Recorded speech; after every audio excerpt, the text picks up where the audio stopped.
예, 오늘 36페이지 하나님의 역사, 하나님께서 이제 하나님의 속성, 하나님의 성품에 대한 거는 우리가 봤고, 이제 하나님께서 일하신 내용을 공부하기 전에 창세기 1장 1절 한 구절을 통해서 우리가 좀 정리해야 될 내용들을 조금 워낙 많지만 아주 압축해서 정리해야 될 것만 조금 정리를 하고 넘어가겠습니다. 그래서 조금 지금 나누어 드린 그 유인물 프린트물을 잘 보시면요. 창세기 1장 1절고 맨 앞에 있는 거는 이제 하늘과 땅을 창조하셨느니라 그것만 나와 있는데요. 우리 이제 창세기 1장 1절 전체가 처음에 하나님께서 하늘과 땅을 창조하시니라 이렇게 돼 있죠. 자, 그러면 이 한 구절에서 우리는 어떠한 이 역할 또는 기능, 이 말씀이 어떠한 효과를 가져오는지 한번 보겠습니다. 첫 번째, 이 말씀은 무신론을 배격한다. 요즘에 무신론이라는 거 들어보셨죠? 신이 없다. 자연 만물이 곧 신이다. 뭐 이런 사람들도 있고요. 신에 대해서 또는 하나님에 대해서 인정하지 않는다. 존재하지 않는다. 없다라고 하는 사람들을 우리가 무신론자라고 하죠. 근데 성경은 무신론이라는 게 잘못됐다는 것을 바로 첫 구절에서 보여주죠. 왜? 하나님이 계시니까. 하나님이 등장하시니까. 왜냐하면 첫 구절이 하나님께서 존재하고 계심을 선언하고 있기 때문이다. 지난번에 봤었죠. 하나님의 존재하심에 대해서 한번 우리가 살펴봤고요. 두 번째는 하나님이 단수로 되어 있는 것에 주목해야 된다. 자, 가시라고 하는 단어가 하나님들, 신들 이렇게 복수로 안 되어 있고 단수로 되어 있다. 그러니까 신들은 우주를 창조하지 않았다. 신들은 성경에서 천사들이나 또 소위 말하면 유럽의 여러 그리스 신화에서 나오는 신들이라든가 뭐 이집트의 신들이라든가 전 세계의 신들도 많다라고 성경에 써 있죠. 그러한 모든 신들은 창조된 피조된 신들에 불과하고 진짜 하나님 온 우주 만물의 창조주이신 하나님은 단수로 한 분이시다 이렇게 되어 있죠. 그러므로 우주를 창조하신 하나님 이외의 다른 하나님도 다른 신도 존재할 수 없는 것이다. 그래서 우리는 이거를 다신교라 그러죠. 우리는 유일신교라 그럽니다. 유일신교는 전 세계에서 딱 기독교하고 그다음에 뭡니까? 이슬람교하고 두 가지밖에 없어요. 다른 종교들은 신들이 많습니다. 그렇죠? 유일신교라고 한다. 오히려 다른 신들조차도 하나님의 피조물이다. 그래서 창조주의 그래서 소문자 GODS 소문자 S가 붙으면은 피조물입니다. 그런데 놀랍게도 여호와의 증인들은 요한복음 1장 1절에 있어서 예수님께서 거기에는 신이라고 되어 있죠. 하나님이라고 말씀이 하나님이셨더라 그랬는데 그분들은 예수님이 하나님이라는 사실을 안 믿어요. 창조주라는 사실을 안 믿기 때문에 소문자로 성경을 고쳐놨어요. 그러니까 여호와의 증인들이 사용하는 성경을 New World Translation이라고 하고 이거를 우리말로 번역한 거는 신세계 역본이라는 성경이 있어요. 신세계 역본. 거기에 보면은 요한복음 1장 1절에 예수님이 말씀은 하나님이셨다 이렇게 하나님이라고 되어 있는데 그 하나님을 신이라고 고치고 소문자로 영어로는 GOD라고 했어요. 우리나라에도 가수 중에도 GOD가 있죠. 그다음에 또 뭐 누가 야구의 야신 아세요?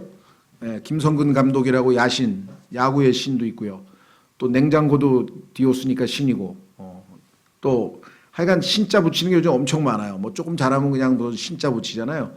그런 신들, 엉터리 같은 신들 말고 온 우주 만물을 진정으로 창조하신 분은 여기 나와 있는 창세기 1장 1절에 하나님이시다. 자, 3번. 만일 하나님께서 창조를 하셨다면, 창조하셨다고 써 있으니까, 그리고 예수 그리스도께서도 이에 동의하셨다면 예수님은 창세기에 나와 있는 창조를 인정하셨거든요. 마가복음 13장에서. 그렇다면 다윈은 미국의 고등학교 교사 중 80%를 미혹해버린 셈이다. 미국의 고등학교 교사 80%가 다 창조를 안 믿으니까 진화론을 믿으니까 이 경우 유신론적 진화론은 대안이 될 수 없는데 이는 성경이 하나님께서 창조하셨다고 말씀하셨으며 진화하셨다고 말씀하고 있지 않기 때문이다. 이 얘기는 무슨 소리인가? 사람들은 자 예수님을 믿고 구원받은 사람들이 있습니다. 그렇죠? 또는 자기를 기독교 신자라고 주장하는 분들이 있어요. 그런데 막상 사회에 나가 보니까 그렇죠? 여러분들 나는 기독교 신자입니다. 그러면 당연히 다 창조를 믿는 줄 알 거 아니에요, 사람들이? 근데 막상 사회에 나가 보니까 대세가 진화론이에요, 대세가. 그래서 그리고 막 과학이라고 하는 이름으로 진화가 실제 사실인 것처럼 이야기하고 방송에서도 뭐 BBC에서 나오는 뭐 무슨 뭐 다큐멘터리부터 시작해서 온갖 온갖 미디어를 동원해 가지고 마치 이거 가져가세요. 여기 모든 그 미디어를 총동원해 가지고 마치 사실인 것처럼 가르치잖아요. 그렇죠? 그러다 보니까 난 크리스찬인데 그렇다고 과학을 그렇게 거부한다고 할 수도 없고 그러니까 고민에 빠진 거예요. 야, 이건 창조냐 진화냐 이렇게 너무 이분법적으로 또는 흑백 논리로 나가지 말고 이렇게 하면은 타협하면 어떨까? 예를 들면 하나님은 계신다 이거야. 그렇죠? 근데 하나님의 창조는 진화를 통한 창조다. 그러니까 하나님께서 진화 과정에 직접 개입하셔서 진두지휘하셨다. 그래서 이것을 유신론적, 무신론적이 아니라 일반 진화론은 신이 없다고, 신이 없다는 무신론이고 유신론적 진화론이라는 것을 만들어낸 거예요. 왜? 타협을 해야 되니까. 우리도 진화론 믿어. 그런데 그거를 하나님이 진두지휘하셨다니까 이렇게 터무니없는 이야기를 하는데 성경은 진화했다는 얘기가 없습니다. 그리고 진화하려면 중간에 미싱 링크라 그래가지고 한 종에서 다른 종으로 넘어갈 때 예를 들면 뭐 물고기가 새가 됐다 그러면 물고기하고 새하고 중간에 무슨 뭐 하나 있어야 될 거 아니에요. 근데 그 중간 미싱 링크가 없어요. 아무리 봐도. 자, 그렇다 보면 이것은 타협에 불과한 것뿐이다. 그런 뜻이겠죠. 자, 그래서 마가복음 13장 19절에 따르면 예수 그리스도께서는 창조론자이셨고 모세도 신명기 4장 32절에서 이 신학 이론에 아멘하고 있음을 알 수 있다. 그러니까 진화론과 창조론은 타협의 여지가 없다. 둘 중에 하나다. 이런 뜻이죠. 네 번째. 이 구절은 유일주의, 유니테리안주의, 브라만주의, 크리스찬 사이언스 등을 분명하게 거부한다. 왜냐? 여기 나와 있는 무슨 복잡한 뭐 용어를 일일이 다 우리가 알 수는 없습니다. 이단들이 하도 많으니까 이거 말고도 셀 수 없이 많은데 이 사람들이 조금은 이단 중에서 좀 유명한 사람들이에요. 이 사람들은 왜 잘못됐냐?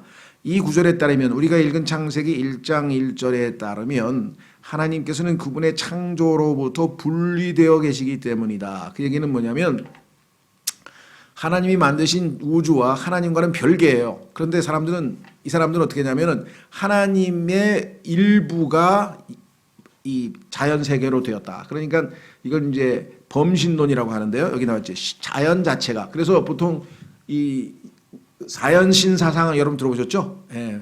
그래서 뭐 나무에도 신이 깃들어 있고 뭐 어디 가도 뭐 정령신앙이라 하는데 뭐 동물에도 신이 깃들어 있고 뭐 이렇게 믿는 사람들이 있잖아요. 예.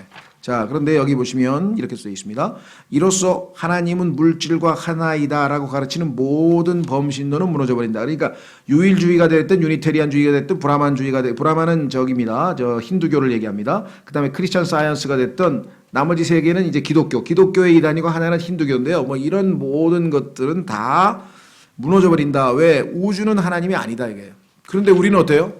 우리 조상도 그랬죠. 우리 조상도 어떤 사람들이 만약에 못된 짓을 하면 뭐라 그래요? 예, 천벌을 받는다 그랬어요. 천벌. 근데 그 천벌은 뭐냐면 성경에서 얘기하는 하나님으로부터의 인격적인 하나님으로부터의 벌 받는 게 아니라 내 이놈 하늘이 무서운 줄 모르느냐. 하늘이라고 하는 자연이잖아요. 자연의 일부가 많이 신인 것처럼 그렇게 사람들은 착각하고 있다라고 하는 것이죠. 자, 그러나 하늘과 하나님은 완전히 다른 겁니다. 하늘은 하나님이 창조한 물리적인 장소이고 하나님은 인격체이시고 다르죠. 자, 그래서 우주는 하나님이 아니다. 하나님은 하늘이 아니다. 따라서 하나님의 나라는 천국이 아니다. 대한민국에서 90%의 사람들이 교회를 다니는 사람의 90%의 사람들이 하나님의 왕국하고 하늘의 왕국, 천국하고 똑같다고 생각해요. 완전히 다르죠. 하늘의 왕국, 천국은 풀어서 쓰면은 이제 한문을 풀어서 쓰면 하늘의 왕국인데 그럼 킹덤 오브 헤븐하고 킹덤 오브 갓이 똑같다면 갓하고 헤븐하고 똑같냐? 그러면 이런 이단 종교 종파가 되는 거예요. 뉴에이지 사상도 똑같아요. 뉴에이지도 범신론이란 말이죠. 그렇다면 전혀 잘못 짚은 것이다. 따라서 우리는 하늘의 왕국과 하나님의 왕국이 다르다는 사실을 알아야 됩니다. 그래서 하늘의 왕국이라는 용어는 딱 한 번 마태복음에만 나와요. 왜? 예수님은 유대인의 왕으로 오셨기 때문에 이 지상에 하늘의 왕국을 세우러 오셨기 때문에. 근데 유대인들이 거부해서 연기가 되어서 나중에 다시 오셔서 지상에 1000년 동안 그 왕국을 세우시기 때문에 그 하늘의 왕국을 우리가 줄여서 천년왕국이라고 부른다 그랬습니다. 이 땅 위에 세워진단 말이죠. 하나님의 왕국은 영적인 왕국이기 때문에 보이지가 않습니다. 그래서 성경에 따르면 로마서 14장 17절에 하나님의 왕국은 성령 안에서 의와 화평과 희락이라 이렇게 써 있잖아요. 자, 그래서 왜냐하면 하나님은 한 영이시지만 하늘들은 문자적이고 물리적이며 눈에 보이는 우주의 구성 요소이기 때문이다. 하늘이라는 것은 성경에 의하면 땅과 구름들 사이의 공간의 첫째 하늘, 이걸 스카이라고 보통 얘기하죠. 스카이. 그다음에 대기권과 태양계 사이의 공간, 이것을 스페이스라고 하죠. 우주 공간, 스페이스.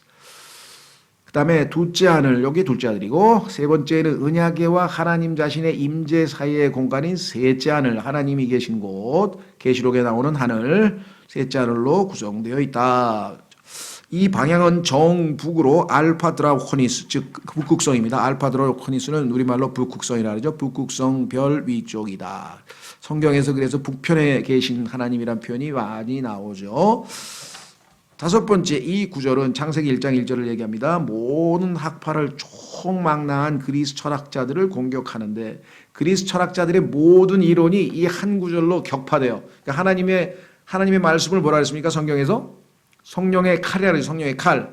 그러니까 이 창세기 1장 1절이라고 하는 칼을 한번 뽑으면 이 세상에 그리스 철학이 그냥 단번에 다 베어지는 거예요. 단번에. 자, 아까는 불교를 비롯한 모든 동양 철학도 단번에 베어버렸잖아요. 하나님 말씀 하나로 다 베어버렸죠. 무신론도 베어버리고 진화론도 베어버리고 어마어마한 말씀이죠. 창세기 1장 1절을 믿으면 정말 엄청난 은혜를 누립니다. 그것은 모든 그리스 철학자들이 물질의 영원성을 믿고 있기 때문이다. 여러분들 물질의 영원성을 믿고 있는 그리스 철학자들은 잘못됐죠. 왜? 물질을 만드신 분이 창조하신 분이 하나님이시잖아요. 창세기 1장 1절에서. 근데 어떻게 영원해요, 물질이? 그러니까 물질이 영원하다라고 하는 것이 비과학적이라고 하는 것이 오늘날 연력학 제1법칙, 제2법칙에 의해서 입증이 되어버렸어요. 시작이 있고 끝이 있는 거예요, 물질은. 시간도 마찬가지고. 자, 그래서 성경이 맞다는 게 오히려 입증됐죠. 그 다음에 왜냐? 하늘들은 태초에 존재하고 있지 않았다. 태초에는 하나님만 계셨다. 그리고 하나님과 함께 계셨던 분이 바로 예수 그리스도시며 그분이 육신이 되어 이 세상에 오셨다. 그랬습니다. 여섯 번째, 이 말씀은 창세기 1장 1절 말씀은 눈에 보이는 이 우주라는 요소와 시간이라는 요소 안으로 초자연적 능력이 개입되었음을 분명히 보여주고 있다. 그렇지 않고 창조가 일어날 수가 없겠죠. 그렇죠? 예. 에너지가 드디어 시작이 됐네요. 특히 히브리서 1장 10절 12절에서는 창조주로서의 능력과 영원성을 다룬다. 이것은 하나님의 아들로서 예수 그리스도의 위치가 영원하다는 것과 그분의 보좌 또한 하나님께서 영원하신 것만큼이나 영원하시다는 것을 보여준다. 그랬습니다. 그래서 창세기 1장 1절 한 구절만 우리가 믿으면 이 세상에 있는 모든 거짓 잘못된 사상 철학들을 단칼에 베어낼 수가 있는 거죠. 무너뜨릴 수가 있다. 자, 그러면 교재로 와서 36페이지 우리가 사용하고 있는 교재의 36페이지로 가시면 처음에 하나님께서 창조하시니라는 거기서부터 우리가 이제 끌어내어서 공부해야 될 내용들입니다. 지금까지 우리는 하나님이 어떤 분이시고 그분의 속성이 무엇인지를 살펴보았다. 6가지 살펴보았죠. 그리고 창세기 1장 1절이 내포하는 중심 생각이 무엇인지도 살펴보았다. 빛도 살펴봤고 그럼 이제 그때 하나님께서 구체적으로 하신 일이 무엇인지를 고찰하기로 한다.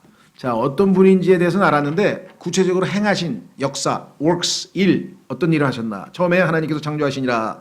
하나님의 창조에 대한 기록은 성경 여러 곳에서 찾을 수 있다.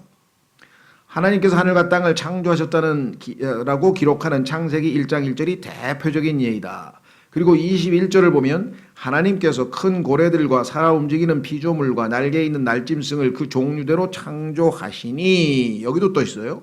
27절에서는 남녀를 모두 포함한 사람의 창조에 대해서 말씀하신다. 그래서 하나님께서 사람을 남자와 여자로 창조하셨다. 써있죠? 하나님은 우리를 창조하셨으며 창조 세계 자체도 창조하셨다.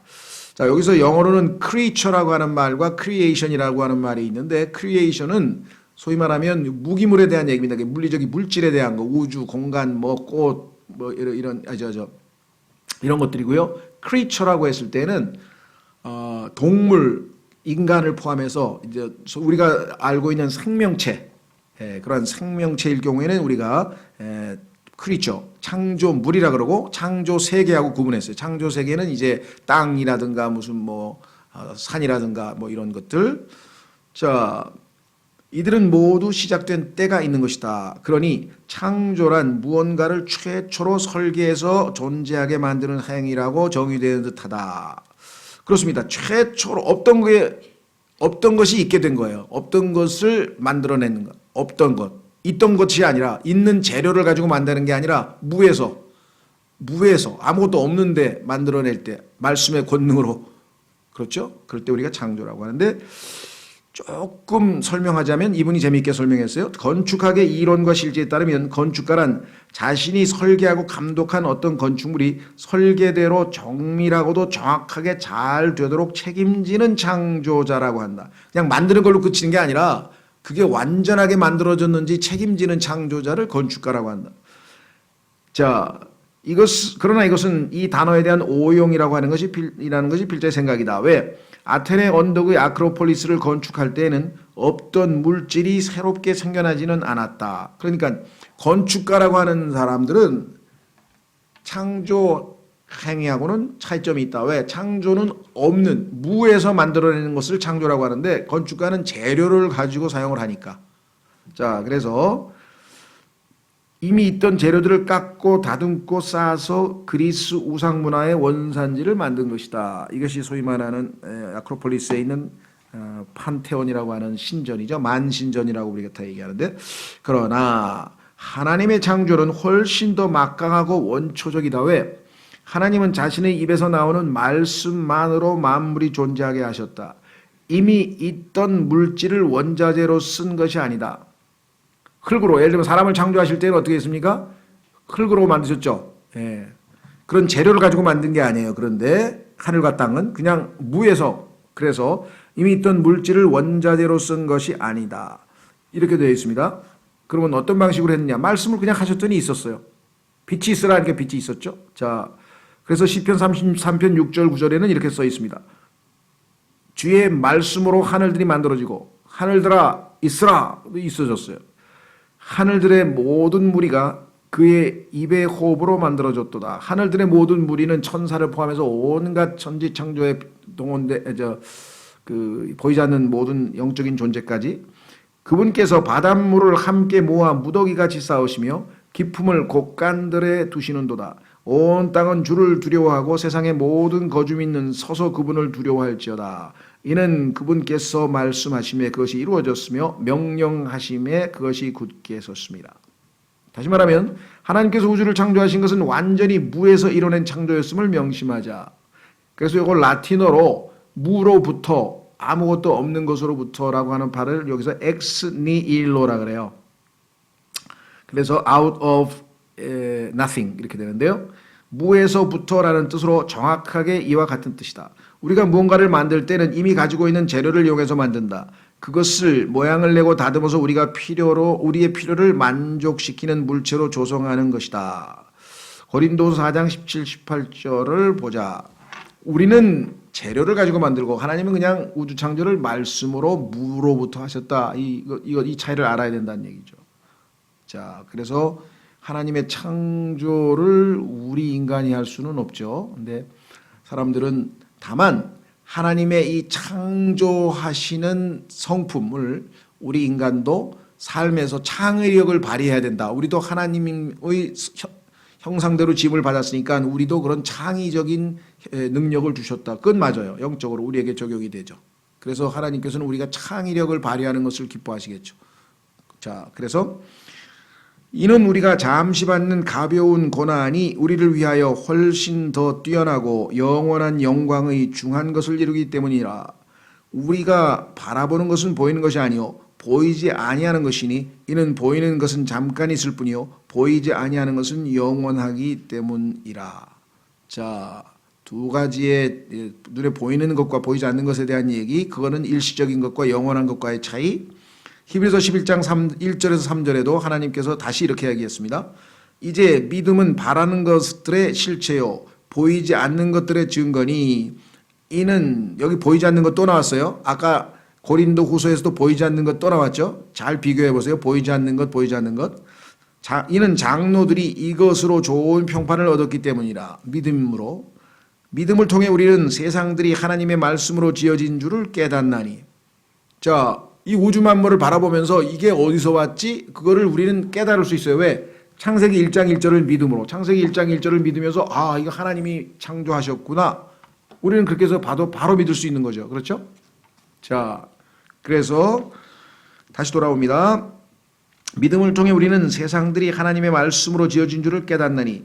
또 나왔네요. 보이는 것들은 나타나 보이는 것들로 만들어진 것이 아니니라.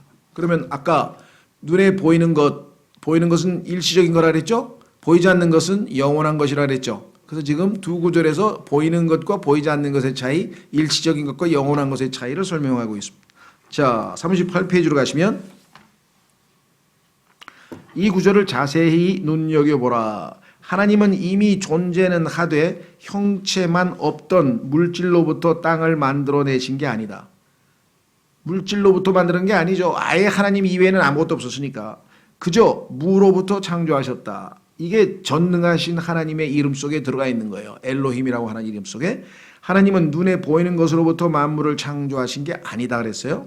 이 사실에 대해 논하려면 영원의 본성, 다시 말해 끝없는 과거라 부르는 영역에 대해 거론하게 된다. 그때는 나타난 것이라고는 존재하지 않았다. 눈에 보이는 것은 하나님 이 창세기 1장 1절에 창조하기 전까지는 아무것도 없었다.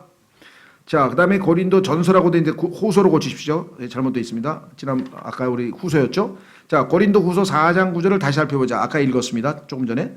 우리는 보이지 아니하는 것을 바라보라는 권면을 받았다. 우리 예수님 믿는 사람들은 눈에 보이는 것으로 사는 게 아니라 보이지 아니하는 것, 다시 말해서 영원한 것을 추구하면서 산다라고 얘기를 했는데, 보이는 것은 잠깐 있는 일시적인 존재인 반면 보이지 아니하는 것은 영원하다는 것이 성경의 판결이다. 우리 주변에 있는 것이란 보이지 않지만 영원한 것, 가시적이지만 일시적인 것으로 나뉜다. 세상 사람들은 보이지 않는 것, 영원한 것에 대해서는 인정을 합니까? 안 합니까? 안 하죠. 그 사람들은. 영의 세계를 받아들이지 않죠. 그렇기 때문에 그들은 눈에 보이는 것 아니면 그 다음엔 인정을 안 해요. 그때 우리는 하나님 말씀에 따라 눈에 안 보이는 게 더 가치 있고 소중하고 영의 세계고 영원하다. 이렇게 우리는 믿고 있습니다. 자, 다시 돌아오시면 우리 주변에 있는 것이란 보이지 않지만 영원한 것, 가시적이지만 일시적인 것으로 나뉜다. 이를 히브리서 11장과 대조해 보면 믿음이란 바로 보이지 않는 것, 다시 말해 영원한 것에 대한 증거라는 논리가 성립한다. 거기에다 3절을 보면 보이는 것, 일시적인 것들은 나타나 있는 것들로부터 만들어진 것이 아니다라고 얘기를 했습니다. 자, 즉 영원한 것을 지칭한 나타나 있지 않은 게 영원한 거죠. 이를 요약하자면 이렇다. 일시적인 것들은 다른 일시적인 것들로부터 만들어진 것들이 아니다. 원래 없던 것으로부터 만들어졌으니까. 그렇다면 히브리서 11장 1절에 보이지 않는 것, 그건 영원한 것과 3절에 나와 있는 나타나 있지 않는 것의 차이는 무엇일까? 자, 이 문장도 결국은 보이는 것, 일시적인 것들과 보이지 않는 것, 영원한 것들로부터 만들어졌다는 논리로 연결되는 것이 아니겠는가? 그렇습니다. 이것이 존재하는 것들의 모습으로 앞으로 우리가 앞으로 체험하게 될 것들이다. 우리는 보이지 않는 것의 본성과 실제가 완전한 형태로 나타나 있는 것을 아직 체험할 수는 없다. 주님이 오셔서, 그렇죠? 우리가 그 영원 세계에 주님과 함께 들어가야 그때부터 체험할 수 있겠죠. 그 형태가 무엇인지는 히브리서 11장 10절에 하나님께서 건축하고 만드신 도시, 곧 기초들이 있는 한 도시, 하늘에 있는 도시인데 그 도시가 우리의 고향이라, 우리의 고향, 본향. 이 땅에 있는 도시가 우리의 고향이 아니고, 그래서 땅에 있는 예루살렘과 하늘에 있는 예루살렘의 차이겠죠. 아브라함은 이것을 보기를 원했다. 그러나 하나님과는 별개로 존재하는 이 보이지 않는 존재들의 본성과 실제는 항상 동일한 것은 아니었다. 이게 조금 이제 어렵습니다. 보십시오. 보이지 않는 존재들의 본성과 실제는 항상 동일한 것은 아니었다. 예를 들면 요한복음 14장에서 예수님은 내가 너희를 위하여 처소를 예비하러 가노니 라고 말씀하셨어요. place란 말이에요. place. 그런데 바로 내 아버지 집에 저택들이 많다라고 말씀하시고서 말이다. 그러면 저택들은 있는데 이미 있으니까 있다 그랬는데 처소는 아직 없으니까 준비하러 간다 그랬잖아요. 자, 이를 종합하면 아브라함이 살아있던 그 시절부터 아브라함이 소망했던 이 도시는 있어야만 했다. 그런데 예수님께서 예비하라라는 표현을 사용하신 것으로 미뤄볼 때 그 도시는 아직 미완성이었을 것이다. 그렇죠? 있기는 있는데 아직 완성되지 않았기 때문에 예수님께서 거기에 너희들의 처소를 내가 예비하러 간다. 이렇게 얘기했죠. 즉 그 새로운 도시는 불변하시는 하나님과는 달리 변화의 여지가 있다는 뜻이다. 비록 보이지 않는 영혼의 세계에 있는 도시이긴 하지만 말이다. 그러니까 우리가 하나님께서는 변화하지 않으시는 분으로 영원하다는 것과 하나님께서 창조하신 영적인 것들의 영원성과는 차이가 있다는 거죠. 그렇죠? 이로써 우리는 다음과 같은 사실을 알 수가 있다. 영원한 것에 속한다고 해서 반드시 불변성을 지니는 것은 아니라는 것이다. 하나님만이 불변성을 가지고 있고 나머지 모든 것들은 영원하다 할지라도 불변성이 아니다. 사실은 하늘에 속한 것조차도 시초가 있었다. 왜? 하나님께서 처음에 하나님께서 하늘을 창조하셨느니라고 하지 않은가? 그러니까 하늘에 있는 모든 천사들서부터 시작해서 영적인 존재들도 시작이 있었잖아요. 그런 면에서 하나님은 영원하시다 할 때 그 영원하신 하나님과는 다르죠. 그렇죠? 하지만 하나님은 하늘이 있기 전부터 계셨다. 그러니 영원한 것에 속하는 것이라 할지라도 엄밀히 말하면 시작과 끝이 없는 하나님만치 영원하지는 않은 것이다. 이걸 구분해야 된다. 영의 세계가 영원하다고 하는 것은 하나님께서 물질과 구분해서 일시적이고 영원한 것과의 차이지 영원하신 하나님만큼 영원한 건 아니다. 그래서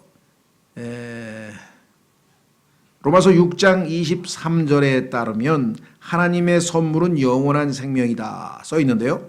그런데 이 진술은 시작이 존재하는 우리가 어떻게 영원한 생명을 가질 수 있나 하는 모순에 부딪히게 된다. 영원한 생명은 시작도 없고 끝도 없다. 그런데 어떻게 유한한 우리가 그 영원한 생명을 가질 수가 있을까? 이렇게 된 거죠. 이 모순은 요한일서 5장 11절에서 간단히 풀린다. 왜 간단히 풀리는가? 예수 그리스도께서 그 영원한 생명이신 분이신데 그분이 인간의 육체를 입고 이 지구상에 내려오셨기 때문에 그 예수님을 우리가 받아들이게 되면 그 영원한 생명이 우리에게 주어지는 방식으로 됐죠. 자, 그래서 이 생명이 그분의 아들 안에 있는 것이니라는 말씀이라. 절대적인 의미에서 영원하신 하나님과 우리가 관계를 맺음으로써 우리는 그리스도와 함께 하나님의 영원한 생명을 공동으로 상속받게 되는 것이다. 예수님이 있는 자, 그래서 성경에서 아들이 있는 자에게는 생명이 있나니 하고 예수님께서 말씀하셨죠. 아들이 있는 자가 곧 영생이 있는 것이다. 하나님께서 우리에게 자신의 의로움뿐만 아니라 자신의 영원한 속성까지 나누어 주시기 때문이다. 그래서 우리는 예수님을 우리 안에 모실 때에만 영원한 생명을 소유하게 되고 그 결과 우리는 그 속성대로 살아갈 수 있다. 그래서 우리는 우리의 성품이나 노력, 덕택에 하늘로 가는 것이 아니라 영원성을 지닌 그리스도의 성품에 참여함으로써 영생을 소유하고 그분과 함께 영원을 보내게 되는 것이라. 아멘. 이 생명은 그분의 아들 안에 있는 것이니라. 그러니까 아들 따로 영생 따로가 아닙니다. 그렇죠? 예수님께서 나에게 얘다, 자 영생 줄게 받아 하면서 뭘 주듯이 주는 게 아니고 예수님 자신이 영원한 생명이고 그 영원한 생명은 아들 안에 있다고 하나님이 말씀하셨잖아요. 그러니까 아들을 어떻게 하라 그랬어요? 요한복음 1장 12절에서 받아들이라 그랬잖아요. receive. 예수님을 내 주님으로 나의 구원자로 받아들이면 그분이 곧 나의 영원한 생명이 되시는 거죠. 자, 나처럼 일시적인 존재여 범죄하고 타락한 경건치 못한 피조물조차도 이런 식으로 영생을 상속받을 수 있다면 하물며 그 본성이 무기물인 변할 수 있는 빌딩이 실은 영원하다는 명제를 하나님께서 선포하시는 것은 얼마나 더 쉬운 일이겠는가. 그래서 하나님께서 영적인 것들에 대해서 아까 물질적인 것은 일시적이고 영적인 것들은 영원하다 이렇게 말씀하셨죠. 그래서 히브리서 10장에서는 이러한 도시에 대해서 말씀하셨습니다. 새 예루살렘. 자, 이 모든 이야기의 초점은 일시적인 것들은 영원한 것들로부터 만들어졌다는 것이다. 이것은 하나님께서 우리에게 생명을 주려는, 영생을 주려는 특별한 계획을 세우실 때와 동일한 방식이었다. 마찬가지로 하나님의 도시는 변할 수 있는 피조물인 사람이 거하도록 설계되고 준비되었지만 영원한 도시인 것이다. 시초가 있기 때문에 하나님보다야 못하지만 하나님의 영원하심과는 조금 차이가 있겠지만 우리는 영원이라고 하는 그 영원을 그분과 함께 거하게 될 것이다. 우리 같은 근본주의자는, 근본주의라고 하는 것은 성경을 있는 그대로 문자적으로 받아들이고 믿는 사람들, 하나님의 말씀이라고 믿는 사람들, 근본주의자는 하늘과 땅과 바다와 그 속에 있는 모든 것들이 문자적인 24시간을 하루로 친 6일 만에 만들어졌다고 믿는다. 창세기 1장이 그렇게 증언하고 출애굽기 20장 11절도 이를 지지한다. 자, 한번 출애굽기 20장은 찾아보겠습니다. 성경.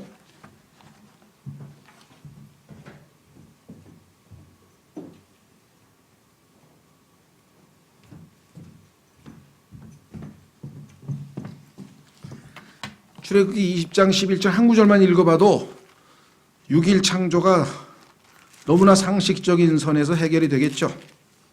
자, 출애굽기 20장 11절 한번 읽겠습니다. 엿새 동안에, 그렇죠?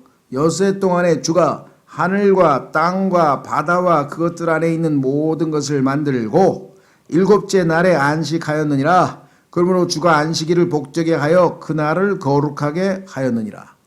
그러면 안식일이 24시간 하루인데 앞에 있는 6일 창조도 당연히 매일매일 24시간인 하루가 돼야지. 그렇지 않고 그거는 뭐 천년이라든가 뭐 엉뚱한 얘기를 해서는 안 되겠죠. 그렇죠? 자, 다시 돌아옵니다. 교재로. 그런데 여기에는 간과하기 쉬운 중요한 사실이 하나 있다. 성경은 그 저녁과 아침이 첫째 날이라고 하는 식으로 날이라는 단어를 정의한다. A day, 하루, 날. 날이라고 하는 것은 저녁에서부터 시작해서 뭐예요? 아침. 그렇죠? 그 저녁과 아침이 첫째 날이라는 식으로 날이라는 단어를 정의한다. 그러니까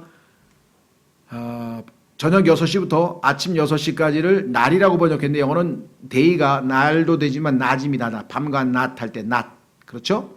그 다음에 아침 6시부터 저녁 6시까지가 저녁 6시부터 아침 6시까지가 밤이죠. 그 다음에 아침 6시부터 저녁 6시까지가 낮이죠. 낮과 밤. 그래서 이 day는 문맥에 따라서 낮 또는 날 이렇게 번역되는데요. 저녁 다음에 아침이 바로 시간의 순환이라는 것이다. 그러니까 하나님의 방식은 우리 세상에 있는 사람처럼 아침부터 시작하는 게 아니라 시작이 밤부터 시작해요. 그래서 저녁부터 시작하죠. 항상. 어둠 다음에 빛이다. 이것은 하나님께서 이 땅에 있는 하나님의 질서 배치에 있어서 항상 순서가 어둠 다음에 빛이다 그랬습니다. 지금 현재 우리가 살고 있는 이 시절에, 이 시대는 태양이 14절까지 등장하지 않는다고 해서 그다지 문제될 것은 없다. 6일 창조에 대해서 반론을 펴는 사람들은 아니 우리가 하루 이틀 하는 것은 태양의 공전 주기를 얘기하는 건데 아니야. 저 태양 주기를 그 지구가 도는 주기를 가지고 태양과 달과의 그 관계를 가지고 설명하는데 태양도 없는데 어떻게 하루가 결정되느냐. 문제는 뭐냐. 여기 나와 있습니다. 3절에서 빛이 있으라 해서 태양을 창세기 1장 14절에 창조하시기 전에 이미 빛을 만드셨기 때문에 아무런 문제가 없는데 낮과 밤을 만들었다 그랬잖아요. 하나님께서. 창세기 1장 14절 이전에 이미 낮과 밤이 있었잖아요. 그러니까 하루가 자연히 설정이 될 수가 있겠죠. 자, 다시 돌아옵니다. 3절이 태양보다 더 큰 역할을 하는 일시적인 빛의 창조에 대해 말씀하기 때문이다.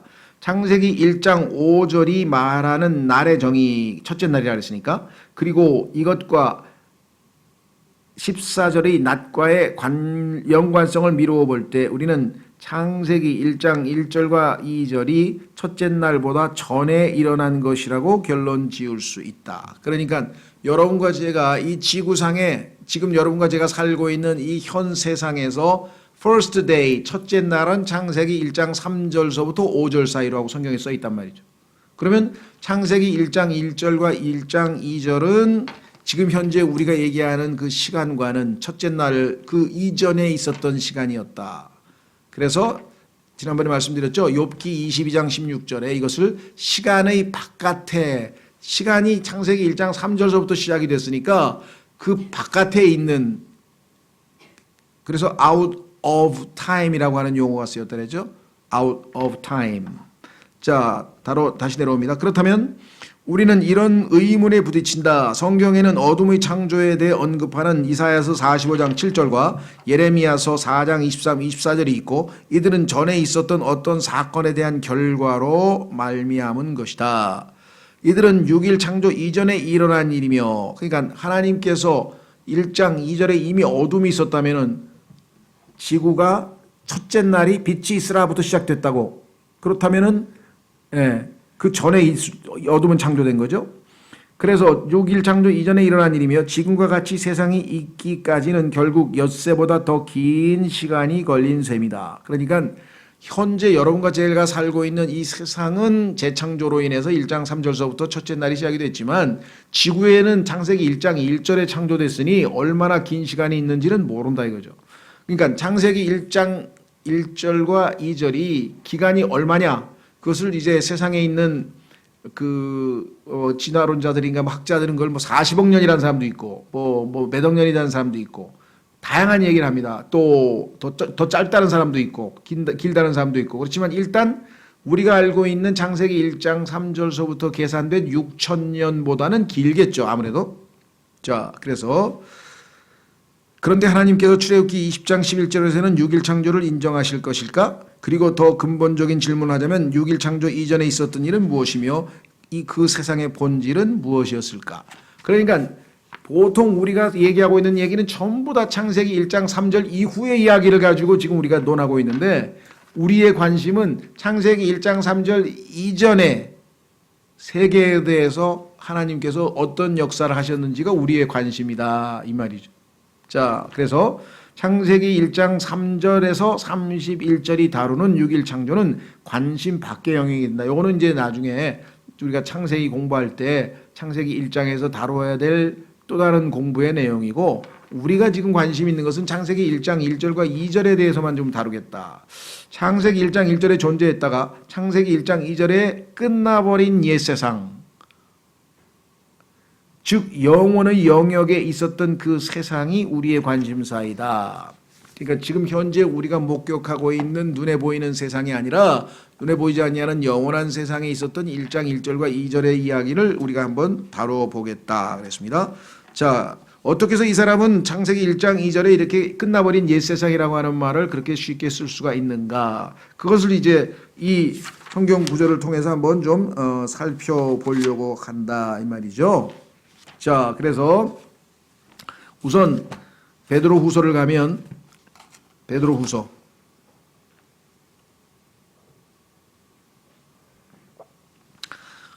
후서 세 구절만 성경을 찾아봐도 이 말이 무슨 말이다 쉽게 이해가 됩니다.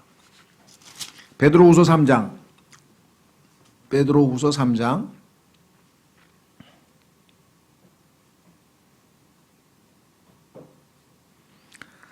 3절. 자, 이제 마지막 때가 되면 사람들이 조롱하기 시작해요. 누구를 조롱하느냐? 하나님의 창조를 믿는 사람들이 이제 조롱하기 시작합니다. 보세요. 베드로후서 3장 3절. 먼저 이것을 알라. 곧 마지막 날들에 비웃는 자들이 와서 비웃어요. 근데 이 사람들은 어떤 자들이냐? 자기들의 정욕을 따라 걸으며 이르되, 아주 자신들의 아주 탐욕스러운 자들인데 뭐라 그러냐 보세요. 그분께서 오신다는 약속이 어디 있느냐? 뭐 예수님이 오신다고? 그런 약속이 어디 있냐 이게야. 조상들이 잠든 이래로 모든 것이 창조의 시작 이후부터 있었던 것 같이 그대로 계속되느니라. 자, 창세기 1장 1절이 창조의 시작이죠. 그러면 창조의 시작 이후부터 지금 오늘날 이때까지 한 번도 변함없이 있는 그대로 지구가 존재했는데 너희들은 예수님이 와서 뭐 불로 태운다고 뭐 엄청난 격변이 있게 될 것이라고 그렇게 얘기를 하는데, 아니 여태까지 인류의 우주의 역사에 있어서 아무 일도 안 생겼는데 너희는 왜 그렇게 뭔 일이 생긴다고 예수님이 오신다고 그런 엉터리 이야기를 하느냐라고 비묻는다. 5절, 그런 이들은 이 사실, 왜 그러면 이 사람들은 이렇게 우리를 비웃는가? 성경에 있는 사실을 일부러 안 믿으려고 하니까 그런데. 성경에 있는 사실, 어떤 사실 보세요. 5절. 그들은 이 사실, 즉 하나님의 말씀으로 말미암아 하늘들이 예전부터 있었고, 하나님의 말씀으로 하늘들이 빛이 있으라. 창세기 1장 1절에 하나님께서 하늘과 땅을 말씀으로 창조하셨죠.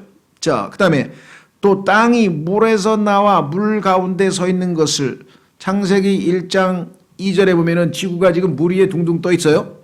그렇죠? 예. 그러면 그 말씀, 땅이 물에서 나와 물 가운데 서 있는 것을 일부러 알려하지 아니하느니라. 그러니까 창세기 1장도 안 믿고 창세기 1장 1절도 안 믿고 1장 2절도 안 믿는 사람들이 와서 무슨 예수님이 재림해? 아무 일도 없었는데. 근데 창세기 1장 1절과 창세기 1장 2절이 하나님께서 창조하신 창세기 1장 1절의 하늘과 땅이 창세기 1장 2절에서 멸망당했다는 것을 믿는 우리는 예수님께서 이 지구를 멸하러 심판하러 다시 오신다는 사실도 믿을 수 있다 이 말. 왜? 한번 이미 그런 일이 있었으니까. 그러면 뭐라고 써 있나 보세요. 6절. 그것으로 말미암아 그때 있던 세상, 이것을 옛 세상이라 해요.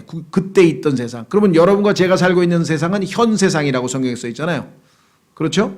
그러면 창세기 1장 3절부터 여러분과 제가 살게 된 재창조된 세상은 현재 있는 세상. 그러면 창세기 1장 1절과 2장의 1절과 2절은 옛 세상, 또는 성경에서는 뭐라 그랬어요? 그때 있던 세상. 그때라고 초점을 맞춰. 그때에다 밑줄을 쳐보세요. 그때. 옛날을 얘기하죠? 그때 있던 세상은 물에 넘침으로 멸망하였을 때, 창세기 1장 2절의 모습이 바로 그 물에 넘침으로 멸망한 모습이 나와 있죠. 어떻게 멸망했다는 걸 알 수 있어요? 성경에서 멸망하면 항상 뭐가 있어요? 황폐함과 어둠과 그 다음에 뭐예요? 세 가지죠. 뭐가 있죠? 공허함과. 그렇죠. 창세기 1장에 보면 형체가 없고 비어 있으며, 형체가 없고 비어 있고 어둠이 있으면 항상 심판, 멸망의 결과예요. 그러면은 창세기 1장 2절이 뭔가 멸망했구나. 근데 그 멸망했던 게 뭐라고 써 있어요? 베드로후서 3장 6절에 써 있잖아요. 그때 있던 세상, 창세기 1장 1절에 하나님이 창조했던 세상, 그때 있던 세상은 물에 넘침으로 멸망하였으되. 그러면 지금 여러분과 살고 있는 세상은 뭐라고 써 있나 보세요. 7절에 지금, 그때와 지금의 차이를 아시겠어요? 그때 있던 거는 창세기 1장 1절, 2장 2절, 그때. 그 다음에 지금은 뭐예요? 여러분과 제가 살고 있는 지금 현재. 지금 있는 하늘들과 땅. 그러니까 성경에서 말씀하시는 세상은 하늘들과 땅이구나. 하늘과 땅은 주께서 같은 말씀으로 보관하여 간직하사 경건치 아니한 자들의 심판과 멸망의 날에 불사르기 위해 준비해 두셨느니라.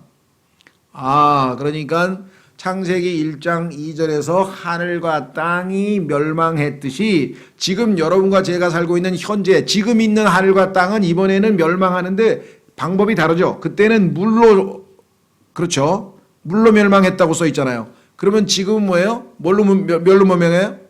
불로 멸망한다고 써 있었잖아요. 그렇죠. 이해가 되세요? 어떤 분들은 그거 노아의 홍수 아닙니까? 여기서 얘기하는 거? 노아의 홍수가 아니죠. 노아의 홍수 때 언제 하늘이 멸망했어요?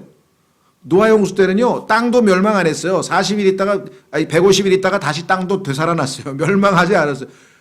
지표면만 덮고 있었어요. 하늘은 멀쩡했어요. 그렇죠. 근데 창세기 1장 2절은 뭐예요? 하늘들까지 완전히 다 물에 잠겨버렸잖아요. 무슨 말인지 이해가 되겠죠? 그러니까 그때와 지금을 비교해 보면 자, 그래서 히브리서 11장으로 가보세요. 히브리서 11장. 성경은 정말 하나님의 말씀입니다. 성경을 성경으로 비교하면 아무런 어려움 없이 이해가 돼요. 자, 그러면 지금 현재 하나님께서는 세상이 몇 개라 그랬습니까? 그때 있던 세상. 그렇죠. 그 다음에 지금 있는 하늘과 땅. 그런데 이것을 갈라디아에서는 현 세상이라 하잖아요. 악한 현 세상. 그러면 세상이 몇 개예요? 지금까지 하나님이 창조한 세상이 몇 개냐고. 2개죠.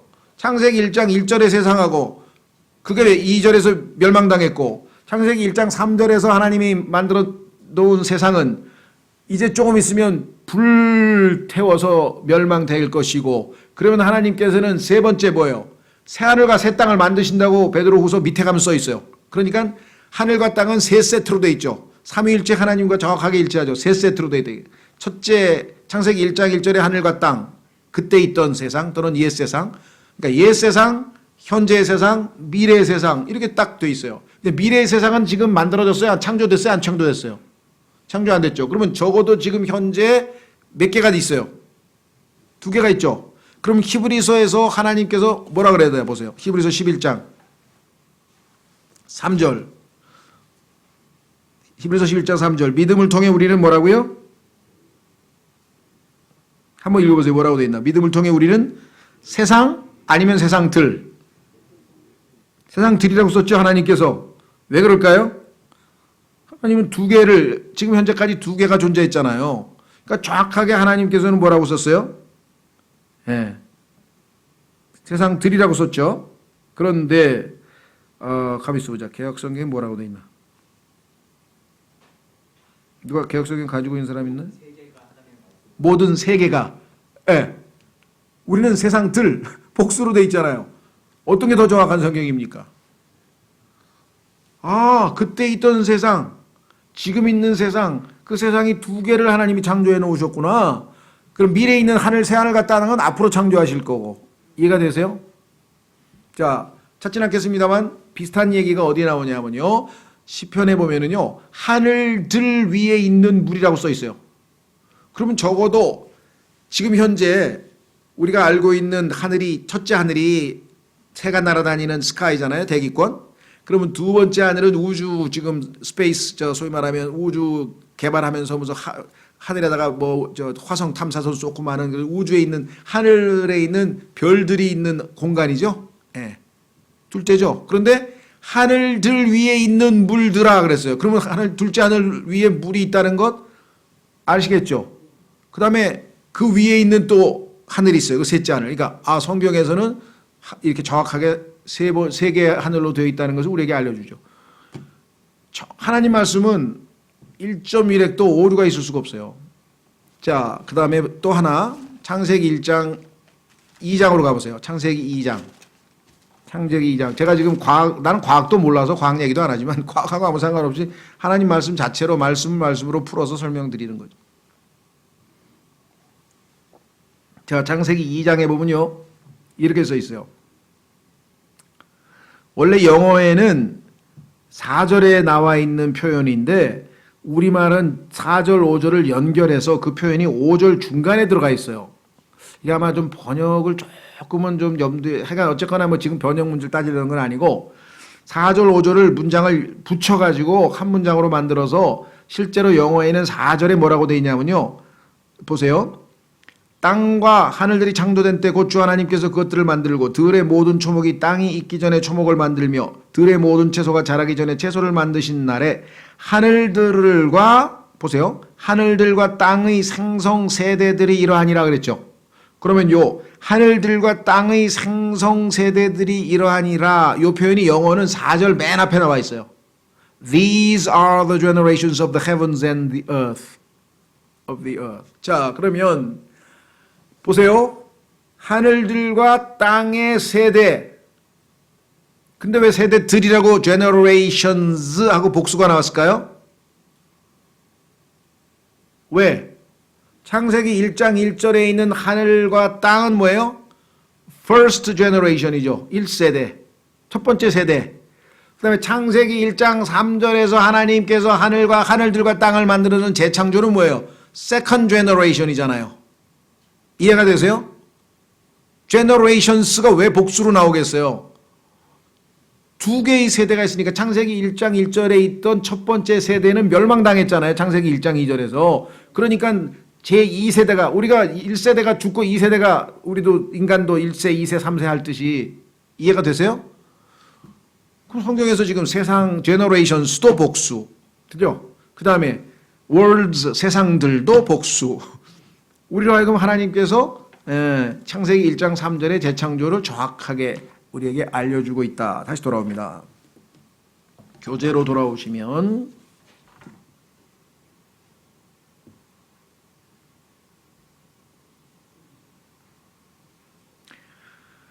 자 41페이지 중간에 시간, 공간, 물질, 연속체 보십시오. 1절에 처음에 하나님께서 하늘과 땅을 창조하셨느니라는 진술로부터 우리는 처음에 대해 여러 사실들을 알 수가 있다. 그중 하나는 이것이 바로 시간과 공간과 물질 연속체의 시작을 의미한다는 것이다. 역사죠. 여기에 대해 가장 잘 설명한 문헌으로 펜사콜라 성경신학원의 피터 러크만 박사가 뉴스레터에 발표한 내용을 소개한다. 따옴표를 쳐서 인용을 했죠. 뭐라고 설명했나 보세요. 우주는 공간과 시간과 물질로 구성된다. 역시 삼위일체하고 비슷하죠. 하나님의 형상대로 신격과 비슷합니다. 공간은 길이, 폭, 높이로 구성된다. 시간은 과거, 현재, 미래로 구성된다. 물질은 원천, 생성, 진행으로 구성되며 진행은 에너지, 운동, 현상으로 구성된다. 어느 분야를 보나 삼위일체라는 속성은 언제나 드러난다. 그래서 로마서 1장에 써 있잖아요. 하나님께서 자기가 만드신 모든 사물들에 하나님의 영원하신 권능과 신격이 다 드러나 보인다 그랬잖아요.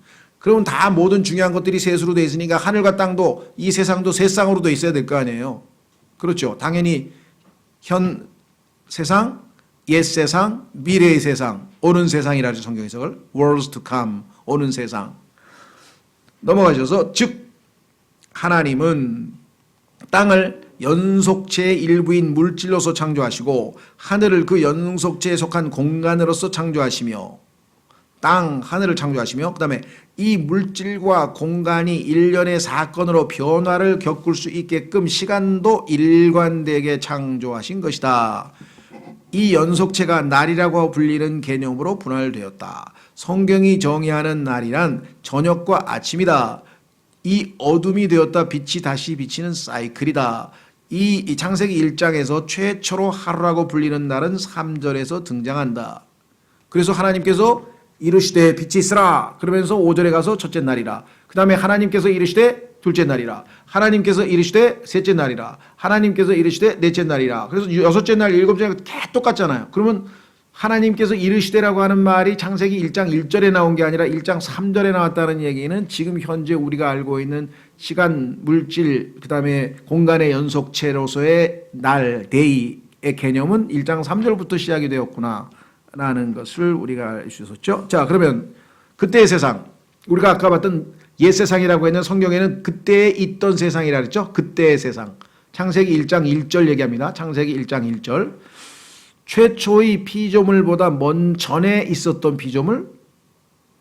하면서 인간은 창조가 있었는데 인간보다 더 뭐가 있었단 말인가? 이렇게 되겠죠. 자, 이 말은 창세기 1장 3절 이전에 시간이라는 게 없었다는 말도 아니며 시간을 분할하는 단위가 없었다는 말도 아니다. 그 얘기는 뭐냐면 현재 여러분과 내가 살고 있는 이 세상에서 낮과 밤을 합쳐서 하루라고 하는 그런 개념은 그 당시에는 없었다는 거죠. 낮과 밤은 당연히 이제 1장 3절부터 시작이 되니까. 이런 결론을 뒷받침하는 성경 구절이 있다. 다음은 욥기 38장 4절 7절이다. 잘 보십시오. 내가 땅의 기초들을 놓을 때 내가 어디 있었느냐. 그럼 창세기 1장 1절이 지금 땅의 기초를 놓고 있죠. 하나님이 땅을 창조하셨잖아요. 어느 때에 새벽별들이 함께 노래하고 하나님의 아들들이 다 기뻐 소리를 질렀느냐. 그러면 창세기 1장이라는 사건, 즉 하늘과 땅을 하나님이 창조하실 때 특히 땅을 창조하시는 모습 여기 나와 있어요. 땅의 기초를 놓을 때, 즉 땅을 창조하시는 모습을 보면서 새벽별도 노래하고 하나님의 아들들은 소리를 질렀고, 그러면 하나님의 아들들하고 새벽별은 어떻게 돼요? 언제부터 있었어요? 창세기 1장 1절 이미 하나님이 창조하시기 전에 있어야 창조를 목격하고 소리를 지르고 노래를 불렀을 거 아니에요. 이해가 되죠? 예, 보세요. 내가 여기 나와 있습니다. 내가 땅에 기초를 놓을 때가 어디 있었느냐 했죠. 하나님의 아들들이란 소위 말하는 셋 아담의 아들의 경건한 혈통이 명백히 아니다. 이들은 하나님께서 하늘과 땅을 창조하시는 첫 순간부터 존재하면서 기뻐하고 있기 때문이다. 자, 그러니까 성경에서 말하는 하나님의 아들은 네 종류가 있어요. 이걸 여러분들이 잘 아셔야 돼요. 우리가 여러분과 제가 예수님 믿고 하나님의 아들이 됐다 하는 하나님의 아들들, 우리 예수님 믿고 다 하나님 아들들 됐죠? 예. 그게 하나 있고 그건 sons of God이에요. sons of God 소문자로. 그런데 구약 시대에는 여러분과 저 같은 사람을 하나님의 아들들이라고 부른 게 아니라 성경에 보니까 천사들을 지금 여기 하나님의 아들들이 기뻐서 crying 막 와 할렐루야 하면서 막 소리를 질렀잖아요. 그런데 이 존재들이 누군가 봤더니 욥기 38장, 욥기 1장, 욥기 2장, 시편 쫙 훑어보니까 천사들이에요. 천사들. 그래서 천사들을 구약에서는 하나님의 아들들이라 그래요. 영적인 존재예요. 이해가 되세요? 성경에 보니까. 그래서 창세기 6장에서 하늘로부터 하나님의 아들들이 땅에 내려와서 사람의 딸들하고 결혼했다고 써 있잖아요. 그렇죠? 자, 그러니까 구약 성경에 나오는 하나님의 아들들은 처음부터 죄가 없이 창조된 하나님의 일꾼들이었어요. 영적인 존재들. 그렇죠? 그런데 이 천사들 중에서 일부가 타락을 해가지고 하늘에 있어야 되는데 하늘에 있는 하나님의 천사들 이렇게 성경에 써 있어요. 하늘에 있는 하나님의 천사들 중에서 반역을 해서 지상에 내려와서 마귀하고 아마 같은 편을 먹고 지상으로 내려와서 사람의 딸들을 보고 그들이 예쁜 것을 보고 혼인을 했단 말이죠. 그래서 창세기 6장에 사건이 터졌단 말이죠. 예. 그래서 이 타락한 자들을 하나님께서 홍수로 노아의 홍수로 완전히 다 심판을 해버린 사건이 성경에 유다서에 설명되어 있고 베드로 후서에 설명이 되어 있어요. 그러니까 구약의 하나님의 아들들은 우리 같은 사람들은 신약의 하나님의 아들들이고 구약의 하나님의 아들들은 타락한 자들인데 요 하나님의 아들들이 말썽을 부렸기 때문에 하나님께서는 예수 그리스도는 the Son of God 이 대문자로 써야 돼요. 무슨 말인지 아시겠어요? 그러니까 하나님의 아들이신 예수님이 와서 우리 죄값을 치르고 죽고 부활하셔서 우리가 예수님을 영접했더니 우리는 Sons of God 소문자 하나님의 아들들이 되었어요. 하나님의 아들을 믿으면 우리가 하나님의 아들들이 돼요. 이해가 되시죠? 예, 그러니까 구약에 있는 하나님의 아들들과 신약의 하나님의 아들들이 다르다는 것을 아셔야 됩니다. 자, 그래서 여기에서 셋의 경건한 혈통이 아니라 그랬어요. 천상에 있는 존재들입니다. 이 중 하나님의 아들들이란 처음의 완벽한 상태로부터 타락해버린 천사임을 욥기 1장을 통해 알 수 있다. 이들은 처음부터 살인자인 마귀와 함께 나타나기 때문이다. 예수님께서 마귀를 처음부터 살인자라 그랬죠? 그러면 창세기 1장 1절이 처음 아니야. 그럼 처음부터 마귀는 살인자야. 그러면 뭔 일이 벌어졌어도 벌어졌어 지금. 그렇죠? 영원 세계에서 보이지 않는 세계에서 뭔가 일이 벌어졌습니다. 그런데 그 마귀가 그러므로 새벽별들, 하나님의 아들들 그리고 마귀는 최초의 창조 이전부터 존재했다. 그렇즉 시간, 공간, 물질의 연속체가 시작되기 이전부터 말이다. 그러니까 창세기 1장 1절 이전에 이들이 먼저 창조가 된 거죠. 무슨 말인지 이해가 되겠어요? 그렇지 않고서야 창세기 1장 1절의 창조를 바라보고 노래를 부르고 할 수가 있겠느냐 이거죠. 이해가 되시죠? 창세기 1장 1절을 창조를 보면서 하나님께 찬양도 하고 막 탄성도 질렀다면 창세기 1장 1절 이전에 이미 있었을 거 아니냐 이거죠. 자, 그래서 첫째 날 이전의 날들 이게 성경이 보니까 이게 또 하나님께서는 우리에게 다 단서를 이렇게 보여주셨군요. 위에서 언급된 특별한 존재들에 대해 좀 더 살펴보면 흥미로운 사실을 알 수 있다. 바로 덮는 그룹으로 기름 부음을 받았던 루시퍼의 창조와 타락이다. 우리가 간극은 있다고 얘기하는 거는요, 단순히 그냥 간극이 있으니까 있다고 믿기도 하지만 간극이 없으면 루시퍼가 언제 창조되고 언제 타락했고 언제 심판받았고 이거 설명을 할 수가 없어요. 창세기 1장 1절부터가 첫째 날이라고 가르치잖아요. 지금 6천년이라고 가르치는 분들은. 그럼 창세기 1장 1절서부터 6천년이면은 언제 루시퍼는 창조되고 언제 타락했고 언제 심판받았고 이게 다 어디로 가냐 이게. 이해가 되세요? 네. 자, 그래서 에스겔서 28장을 보자. 12절에서 사람의 아들은 두로의 왕을 위해 애가를 지으라는 명령을 받는다. 하나님께서 애곡하는 노래를 지어라. 에스겔이 살던 시절에는 두로라는 도시가 지상에 실제로 존재했다. 지금도 존재합니다. 레바논에 가면은 그 도시 이름이 아직도 지금도 그대로 존재하고 있는데요. 하지만 그 애가가 전적으로 역사상의 두로만을 언급하지는 않는다는 사실을 성경을 믿는 사람이라면 누구나 동의할 것이다. 왜? 문장을 읽어보니까 지상에 사는 두로라고 하는 성읍에 대한 얘기가 아니라 마치 우리도 예루살렘도 어때요? 지상에 예루살렘이 있고 하늘에 예루살렘이 있죠. 그런 것처럼 이 지상에 있는 두로라는 이름을 사용했지만 실제적으로는 지상에 있는 역사적인 도시가 아니고 그 뒤면에 있는 영적인 어떤 존재에 대한 얘기다. 그래서 성경이 말하는 또 하나의 도시란 루시퍼가 타락하기 전에 다스렸던 영적인 도시이다. 루시퍼가 타락하기 전에 다스렸던 영적인 도시이다. 자, 루시퍼가 타락하기 전에 다스렸던 그 두로라는 도시는 어떤 특징이 있나 보세요. 13절에 보면 두로의 왕이 에덴 동산에 있었다고 말한다. 자, 한번 실제적으로 한번 찾아보겠습니다. 아주 심각한 얘기입니다. 지금 만약에 실제 두로의 역사적인 왕이었다고 한다면 에덴 동산이 없어져 버렸는데 에덴 동산에 있을 리가 없겠죠. 자, 확인해 보겠습니다. 에스겔서 28장. 에스겔서 28장.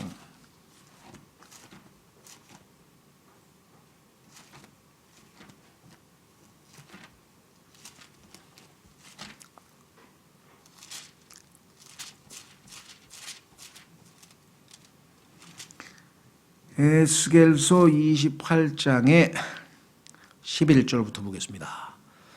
에스겔서 28장에 우선 11절부터 보십시오. 뭐라고 되어 있는가. 또 주의 말씀이 내게 임하니라. 내게는 에스겔이죠. 이르시되 하나님이 뭐라고 이르셨냐. 사람의 아들아. 에스겔을 하나님이 부르시는데 이름이 사람의 아들이라고 불렀어요. 야, 신학에 보니까 예수님도 자기를 사람의 아들이라 그랬는데 두로의 왕에게 애가를 지어 그에게 이르기를. 애가는 뭐냐면요. 아, 안 됐다.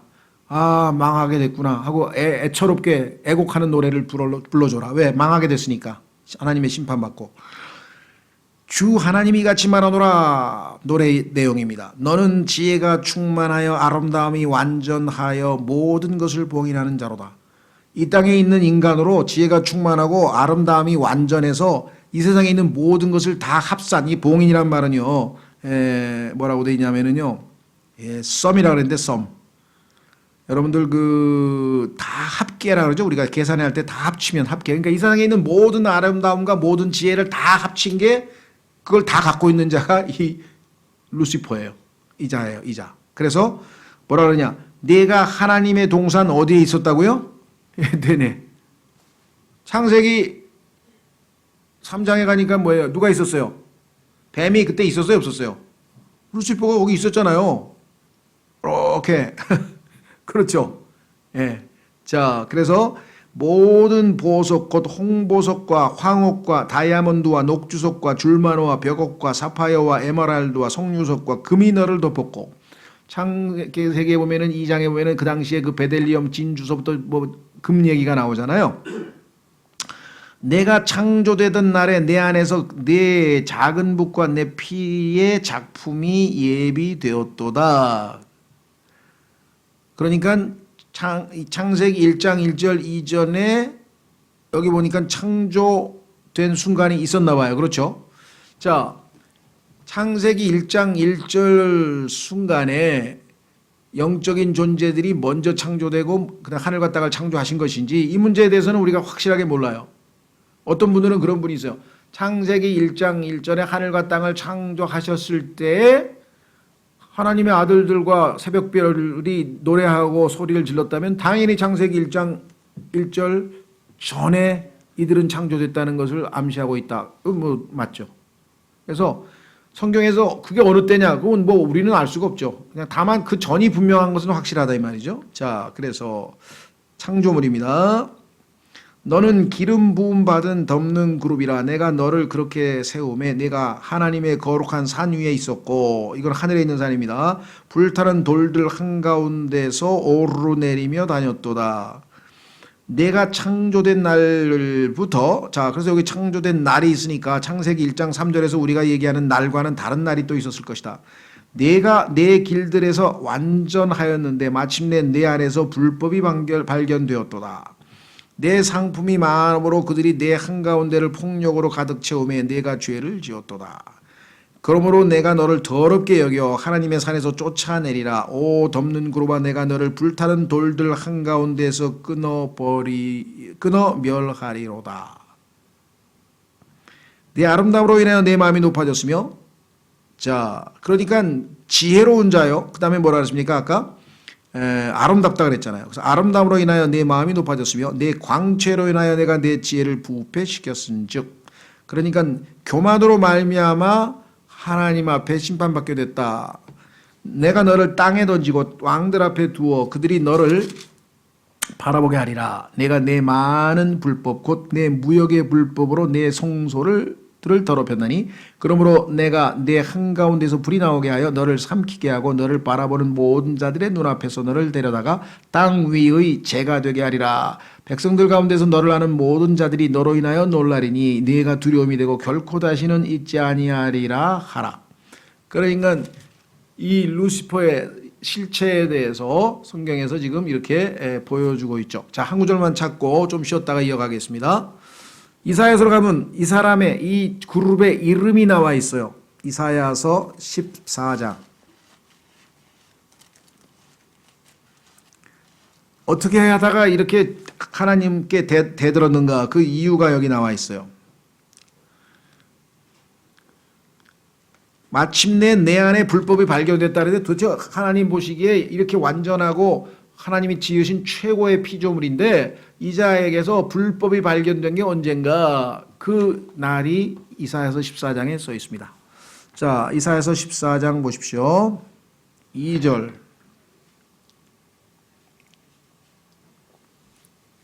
이사야서 14장 2절. 찾으셨죠? 12절. 2절이라 했네요. 12절. 미안해요. 이사야서 14장 12절. 오 아침의 아들 누구요? 루시퍼야. 이 세상에서 모든 성서들에서 이 땅에 존재하는 모든 성서들에서 마귀의 이름이 다 사라져버렸어요. 킹제임스 성경 빼고는. 루시퍼라는 말은 킹제임스 성경에만 나오고 딴 성경에 안 나와요. 왜? 마귀가 자신의 정체를 숨기기 위해서 모든 성서들에서 다 교활하게 속여가지고 다 빼버렸어요. 이름을. 근데 성경에 보니까 마귀는요. 그 앞에는 두려움이 없도다. 무모하기가 짝이 없는 자예요. 그러니까 자기는 창조물인데 창조주에게 도전했잖아요. 그건 무모하기가 짝이 없죠. 그래서 성경에 보면은 욥기 41장에 그 리워야단 다시 말해서 마귀에게는 두려워함이 없대. 무모하기 짝이 없어서 하나님께까지 도전을 했는데 그 도전할 때 루시퍼라는 이름을 다 없애버렸어요. 그리고 거기다 뭘 썼느냐? 모닝스타. 새벽별. 그래서 그걸 계명성이라 그랬죠. 한문으로. 개혁성경에 보면 계명성이라고 써놨어요. 계명성. 자, 새벽별, 샛별, 계시록 22장 16절에서 예수님의 이름이 뭐예요? 나는 빛나는 새벽별이라. 예수님의 이름이 새벽별이야. 그러면 지금 여기서는 하나님께서 루시퍼야 네가 죄를 지었으니 내가 너를 지옥에 보내겠다 하고 지금 하나님이 심판을 하고 있는데 루시퍼가 자기가 심판을 받으니까 어떻게 하겠어요? 예수님이 심판받는 걸로 코 뜯어 고쳐놨어. 이거 막 공문서 위조에다가 뭐 사기에다가 이거 아주 엄청난 사기를 친 거예요, 지금. 이해가 되세요? 예? 자기가 지금 하나님으로부터 심판받는 선언문이 성경에 턱 나와 있는데 요거를 자기 대신에 예수님의 이름으로 갈아 껴가지고 예수님이 심판받는 거. 그러니까 어떤 사람은요 참 똑똑해요. 어떤 사람이 킹제임 성경을 어떻게 믿게 됐냐 그랬더니 자기가 몇 가지가 있었는데 그 중에 하나가 이거였대. 왜? 이사야서 14장을 읽으면서 계명성을 하나님이 심판을 했는데 너 아침의 아들 너 계명성아.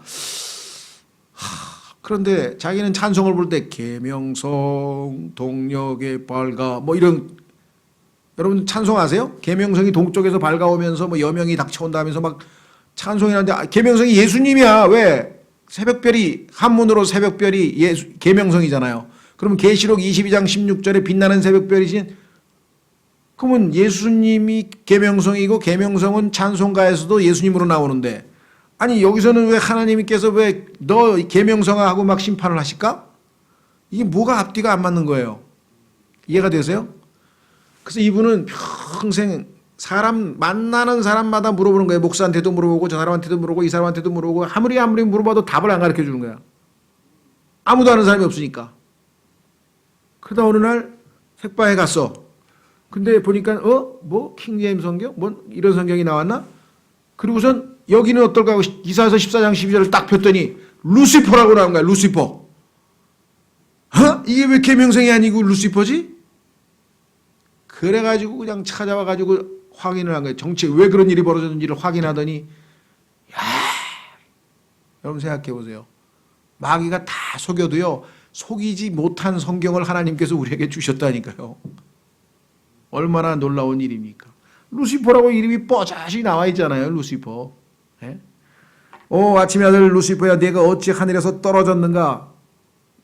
속된 말로 하나님께 엉기다가 하나님한테 덤비다가 떨어졌잖아요. 그 다음에 민족들을 약하게 만든 자야 내가 어찌 끊어져 땅으로 떨어졌는가? 하늘로 기어 올라오더라. 보세요.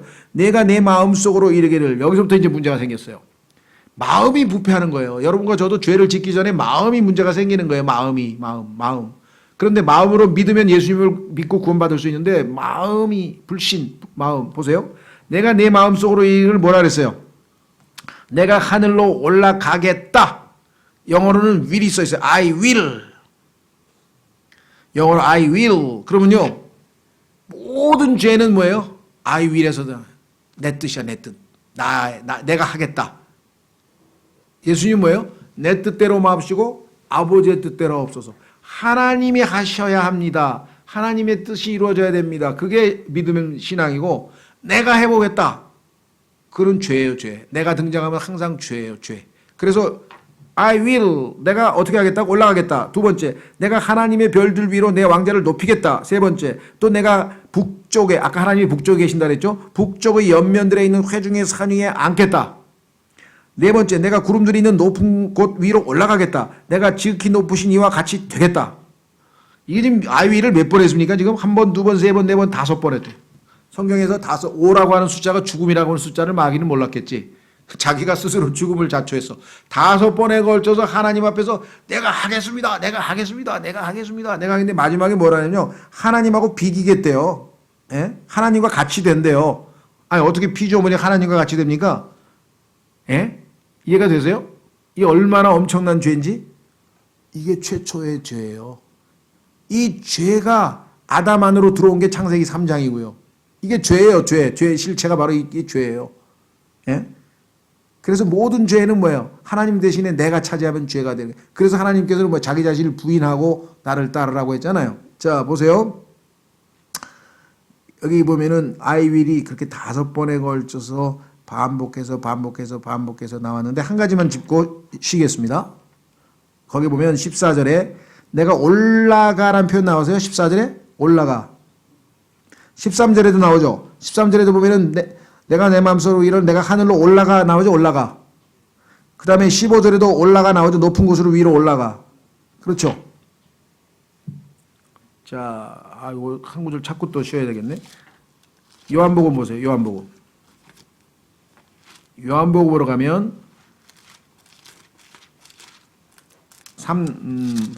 3장 요한복음 3장 13절.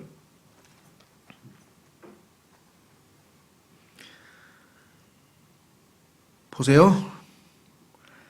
하늘로부터 내려온 자, 곧 하늘에 있는 사람의 아들 외에는 아무도 하늘에 뭐라 그랬어요?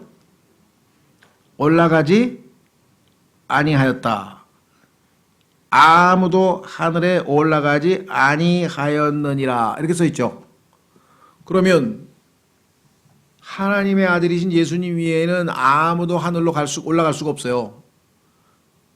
왜? 여기서 올라간다는 얘기는 엘리야도 하늘로 갔고 그 다음에 에녹도 하늘로 갔는데 왜 예수님만 갔다고 합니까? 에녹도 데려감을 당한 것이고 엘리야도 하나님께서 데려간 거지 자기 힘으로 올라갔나요? 자기 파워로 올라갔나요? 예수님은 죽음을 이기고 부활해서 자기 힘으로 올라갔잖아요. 그럼 마귀는 지금 자기가 예수님처럼 하늘로 올라가겠다는 말을 썼어요. 스스로 자기 힘으로. 그게 될 법합니까? 어떻게 피조물이 하나님의 거룩한 장소에 지멋대로 올라가요? 올라가다 그냥 어떻게 돼요? 잡혀서 죽죠. 우리 예를 들면 뭐 내가 임금한테 가겠다고 임금한테 가다가 지멋대로 가게 됩니까? 자기 힘으로 못 가요. 불러야 가지. 그렇죠. 자기 힘으로 가는 분은 뭐예요? 자기 거니까. 그게 하늘의 왕자가 자기 거니까 예수님만 올라갔다 이 말이죠. 자, 그래서 지금 이에 대해서 하나님께서 15절 이사야서 14장 15절 그러나 너는 끌려가 지옥으로 곧 그 구덩이의 옆면들로 내려가리라. 그래서 하나님께서 심판을 선언하는 장면이 나오죠. 좀 쉬었다가 계속해서 이제 이 두 가지를 통해서 한 번 더 확인을 해 보도록 하겠습니다. 좀 쉬었